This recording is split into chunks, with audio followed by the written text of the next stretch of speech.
ঘুম থেকে উঠে যদি দেখি ফরজ গোসল করতে হয়, একই সময় যদি ফজরের ওয়াক্ত বেশি সময় না থাকে, এমন অবস্থা করণীয় কি?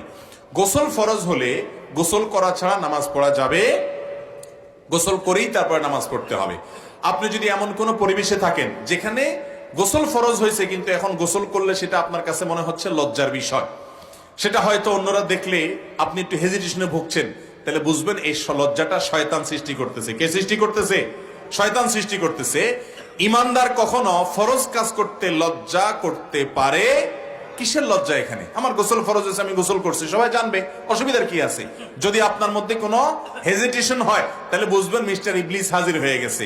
এই লজ্জা ইমানের অঙ্গ না, এটা কুফুরির অঙ্গ। অতএব এই লজ্জাকে জয় করতে হবে। এটাকে সৎ সাহস বলে, যে আমি ভালো কাজ করতে কোনো প্রকার ভয় সংকোচ করব না, এটা করতে হবে। কিন্তু কথা হলো গোসল ফরজ হয়েছে, এমন টাইমে ঘুম ভাঙছে,